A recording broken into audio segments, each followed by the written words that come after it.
बिस्मिल्लाहिर्रहमानिर्रहीम। अस्सलाम वालेकुम नाज़रीन।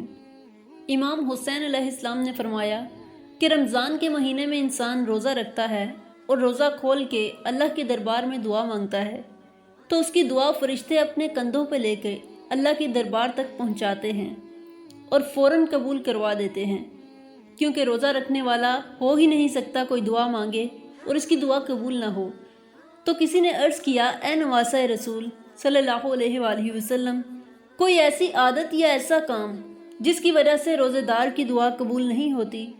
बस जैसे ही ये पूछा गया तो नवासा रसूल सल्लल्लाहु अलैहि वसल्लम इमाम हुसैन अलैहिस्सलाम ने फरमाया, हाँ, जो इंसान सहरी करते वक्त एक गलती करता है तो उसकी दुआएं अल्लाह के दरबार में उस तरह से नहीं पहुँचती जिस तरह पहुँचनी होती हैं।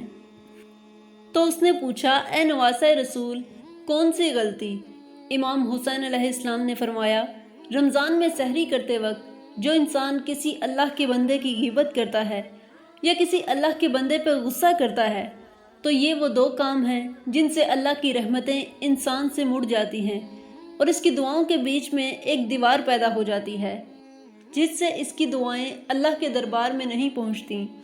जब भी सहरी किया करो तो पुरसुकून रह के अल्लाह की नेमतों को याद किया करो, शुक्र किया करो और अपने गुस्से से अल्लाह की महलूकात को दूर रखा करो। इससे तुम अल्लाह के गज़ब से दूर होकर अल्लाह की रहमतों को पा लोगे। सिर्फ रोज़ा रखना ही काफ़ी नहीं है, बल्कि रोज़ा रख के अपने आप को तमाम मशरती बुराइयों से बचाने की कोशिश करनी चाहिए।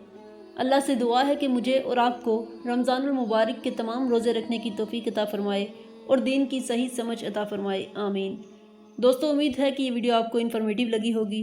वीडियो अच्छी लगी हो तो वीडियो को लाइक करें और चैनल को सब्सक्राइब करें ताकि मज़ीद ऐसी वीडियोस आप तक बआसानी पहुंच सकें।